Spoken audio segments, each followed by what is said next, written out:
तो परमात्मा उनको लगे बताने, अपने आत्माओं जैसे तुलसीदास जी ने लाखों वर्ष पहले घटी घटना रामायण वाली अपनी दिव्य दृष्टि से देखकर अपनी भाषा में उसको पुनः एज इट इज चित्रार्थ कर दिया, जो आज पूरे हिंदू समाज को मान्य है। घटना वही है, सिर्फ भाषा में अंतर कर दिया, कोई अंतर नहीं। इसी प्रकार परमेश्वर कबीर जी को प्राप्त होने के उपरांत परमेश्वर ने गरीबदास जी का ज्ञान योग खोल दिया।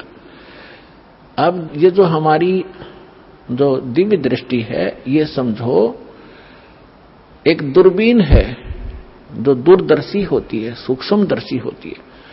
ऐसी दूरबीन समझो, और इसकी अक्षमता होती है। एक तो ऐसी दूरबीन होती है आधा किलोमीटर तक ही कुछ देख सकती है, एक ऐसी होती है नक्षत्रों तक देख लेती है यहां बैठे। तो इसी प्रकार जो तुलसीदास जी की जो दिव्य दृष्टि थी, दूरदर्शी, थोड़ी अक्षमता की थी, और गरीबदास जी के को प्राप्त जो दिव्य दृष्टि थी, उसने असंख्यों युग पहले का ज्ञान और आज से 600 वर्ष पहले जो भगवान के साथ घटना घटी और भविष्य का जो ज्ञान उन्होंने अपनी अमृतवाणी में बताया है। तो उसके आधार से आपको थोड़ा सा वर्णन करते हैं, क्योंकि महापुरुषों के मुख से उच्चरित वाणी और इस दास के मुख से आप तक पहुंचेगी तो ये एक असर करेगी न्यारा। जैसे एक तो वचन कहे एक सिंपल मैन कि यहां से बरवाला से लेकर जींद तक रोड बना दो, और एक के यहां का मुख्यमंत्री जनसाधारण मेरे जैसा तो सारा दिन कहें जाओ अधिकारियों ने जाकर कि ये वहां से वहां तक रोड बना दो, कभी नहीं बनेगा। और वो एक बार कहेगा, अगले दिन काम शुरू हो जाता है। इस प्रकार उसके वचन में शक्ति है। इसी प्रकार संत उस परम पिता का नुमाइंदा होता है, प्रतिनिधि होता है, उसके पास परमेश्वर की शक्ति होती है, उसके आदेश से वो काम शीघ्र होता है। दर्जन का रूप शैल वृंदावन कीनी, तहां मिले धर्मदास करते हैं बहुत अधीनी।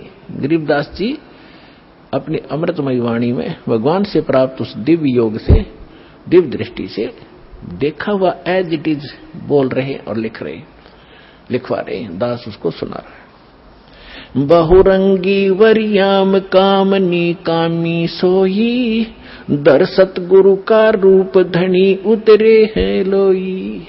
ये संसार, गरीबदास जी कह रहे हैं, जिंदा महात्मा का रूप धर के सैल वृंदावन की सैर सपट्टा करने के लिए चले, और तहां मिले धर्मदास जो करते हैं बहुत अधीनी, बहुत विनम्र आत्मा के थे।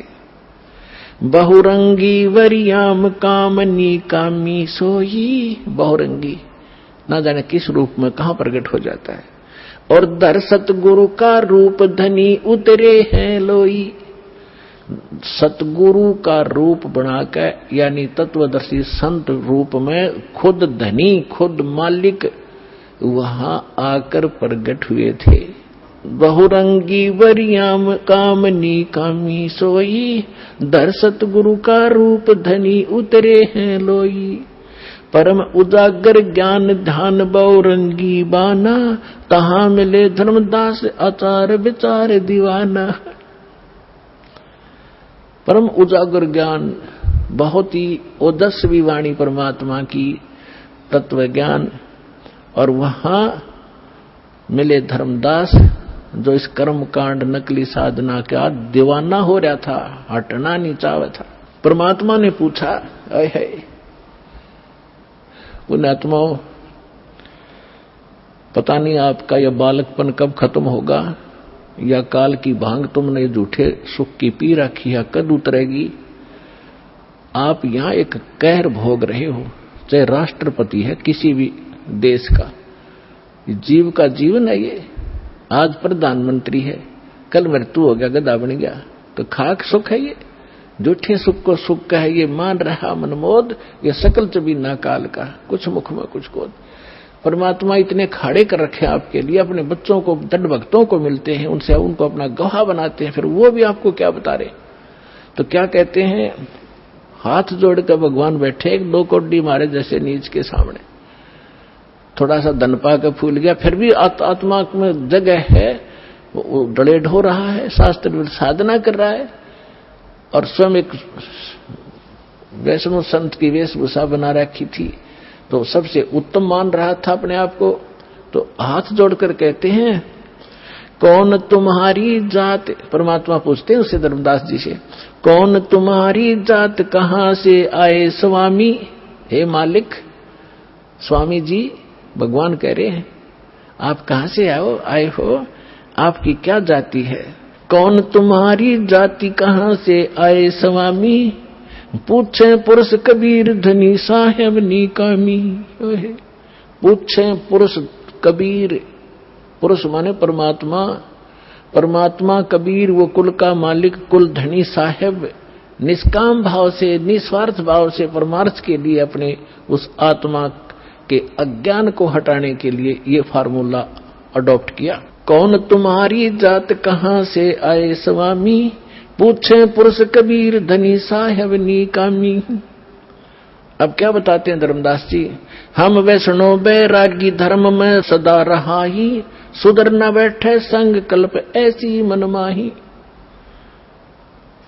कि मैंने तो है ना वैष्णव धर्म से दीक्षित हूं मैं, और वैष्णव धर्म मेरा है, और मैं शूद्र के साथ निकट नहीं रहते, शूद्र के निकट नहीं रखते हम, यानी स्वच्छ रहते हैं हम सर्वोत्तम हैं। अब क्या कहते हैं, सोन जिंदाम में ज्ञान को अधिक आचार विचार, हमरी करनी जो करे वो उतरे भव जल पार। धर्मदास जी कहते हैं, हम जो साधना कर रहे हैं ना, इसको जो कर लेगा उसका बेड़ा पार हो जाएगा, भवसागर से पार हो जाएगा।